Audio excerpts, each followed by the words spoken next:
امریکی صدر Donald Trump نے ٹویٹر پر ایک پیغام کے ذریعے اسرائیل اور شام کے درمیان متنازع علاقے گولان ہائٹ سے متعلق امریکہ کی 52 سالہ پالیسی بدلنے کا اعلان کیا ہے۔ صدر نے ٹویٹر پہ کہا کہ اب وقت آ گیا ہے کہ امریکہ گولان ہائٹس پر اسرائیل کی خود مختاری کو باضابطہ طور پہ تسلیم کرے۔ یہ وہ علاقہ ہے جس پہ اسرائیل نے 1967 کی عرب اسرائیل جنگ کے دوران قبضہ کیا تھا۔ بین الاقوامی برادری اسے تسلیم نہیں کرتی۔ اس وقت ہم چلیں گے امان اظہر کی جانب۔ امان، کیا تفصیلات ہیں؟ کیونکہ 52 سالہ پالیسی ہے اور ایک ٹویٹ کے ذریعے ہم دیکھ رہے ہیں کہ وہ بدل رہی ہے۔ انپریسیڈنٹڈ موو ہے اور اطلاعات کے مطابق وزیر خارجہ مائک پومپیو اور اسرائیل کے وزیر اعظم بنجامن نیتن یاہو اس وقت ڈنر ٹیبل پہ تھے جب صدر ٹرمپ کی جانب سے یہ ٹویٹ کی گئی۔ ٹریڈیشنلی جس طرح آپ نے خود بھی بتایا، یہ گولان ہائٹس امریکہ کی جو ٹریڈیشنل پالیسی رہی ہے وہ اس کے اوپر اس کو ڈسپیوٹڈ ٹیریٹری یا علاقے کے طور پر ہی اس کو دیکھتا رہا ہے، اور اس کی وجہ ایک تو ملٹی لیٹرل ڈپلومیسی ہے جس کے تحت گولان ہائٹس کو ایک ڈسپیوٹڈ ٹیریٹری سمجھا جاتا ہے۔ یو این کی ریزولوشن بھی اس کے اوپر ہے اور اس کے اوپر اس وقت تک کوئی بات نہیں ہو سکتی جب تک دونوں پارٹیاں اس کے اوپر کسی معاہدے تک نہ پہنچے، تب تک یہ انیکسڈ علاقہ ہی رہے گا۔ اس کے علاوہ جو دوسرا مسئلہ ہے وہ امریکہ کا جو بطور ثالث کردار ہے فلسطین کے ایشو پہ، وہ ہے کیونکہ جو امریکہ کی ٹریڈیشنل پالیسی رہی ہے اس کے تحت امریکہ نیوٹرل سٹینس لیتا رہا ہے فلسطین کے مسئلے پر، لیکن مبصرین کا کہنا ہے کہ اب اس فیصلے سے ایک بار پھر امریکہ کی بطور ثالث جو کردار ہے اس کو دھچکا پہنچے گا۔ اور تیسری بات مبصرین کے تحت جو اس کا پولیٹیکل ڈیویڈنس جو بنجامن نیتن یاہو کے لیے ہیں، ان کی گورنمنٹ کے لیے ہیں، کیونکہ اسرائیل میں بھی الیکشن ہونے جا رہے ہیں تو اس کا ایک ڈائریکٹ فائدہ ان کو بھی پہنچے گا۔ تو ان تمام جو پہلو ہیں ان کے اوپر میں نے ایک رپورٹ بھی ترتیب دی ہے، آئیے پہلے تو وہ دیکھتے ہیں پھر آگے بات کرتے ہیں۔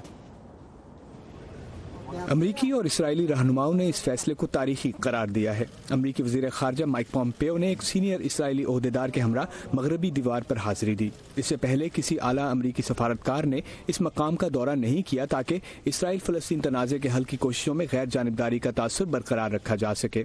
اس دورے کے بعد صدر ٹرمپ نے ٹویٹر پر کہا کہ 52 سال بعد اب وقت آ گیا ہے کہ امریکہ گولان ہائٹس کے متنازع علاقے پر اسرائیل کے حق کو تسلیم کرے۔ شام نے اسرائیل سے کسی بھی امن معاہدے کو اس علاقے کی واپسی سے مشروط کر رکھا ہے۔ اسرائیل کے وزیر اعظم بنجامن نیتن یاہو نے صدر ٹرمپ کو شکریہ کا فون کیا۔ انہوں نے پھر سے وہ کر دکھایا ہے۔ پہلے انہوں نے یروشلم کو اسرائیل کے دارالحکومت کے طور پر تسلیم کیا اور امریکی سفارت خانہ وہاں قائم کیا۔ پھر انہوں نے ایران جوہری معاہدے سے امریکہ کو نکالا اور پابندیاں عائد کی۔ اب اتنا ہی اہم قدم اٹھایا ہے اور گولان ہائٹس پر اسرائیل کے حق کو تسلیم کیا ہے۔ وزیر خارجہ پومپیو نے کہا کہ امریکہ اسرائیل کے ساتھ کھڑا ہے۔ آج رات صدر ٹرمپ نے فیصلہ کیا ہے کہ سخت جدوجہد سے حاصل کی ہوئی زمین جو ایک اہم مقام ہے، اسے اسرائیل کے حصے کے طور پر تسلیم کیا جائے۔ نیتن یاہو کی حکومت کو عنقریب کڑے انتخابی مقابلے کا سامنا ہے اور مبصرین کے مطابق امریکی وزیر خارجہ کے دورے کا مقصد انہیں مدد دینا ہے۔ یہ صاف ظاہر ہے کہ اس کا مقصد نیتن یاہو کو اگلے الیکشن میں مدد دینا ہے۔ یہ انتظامیہ کھلے عام اسرائیل کے سیاسی معاملات کے تناظر میں نیتن یاہو کی حمایت جاری رکھے ہوئے ہیں۔ وزیر خارجہ پومپیو اور وزیر اعظم نیتن یاہو نے ایران کی خطے میں جاری ہت کا اکٹھے مقابلہ کرنے کا بھی عہد کیا۔ امان، اب یہ بتائیے کہ اس پہ شام اور جو اس کے دیگر ہمسایہ ملک ہیں ان کا کیا رد عمل سامنے آ رہا ہے؟ جی، بین الاقوامی رد عمل آنے کا سلسلہ اس وقت جاری ہے۔ ایک تو شام کی جانب سے اس فیصلے میں مذمت کی گئی ہے اور کہا گیا ہے کہ اب شام گولان ہائٹس کو اسرائیل کے تسلط سے آزاد کرائے گا۔ دوسرا، روس جو کہ صدر بشار الاسد کا حامی ہے، ان کی جانب سے کہا گیا ہے کہ اس سے جو مشرق وسطیٰ کا خطہ ہے وہ ایک بار پھر بحران کا شکار ہو سکتا ہے، اور انہوں نے اس امید کا اظہار کیا ہے کہ یہ محض ایک اعلامیہ ہی رہے گا۔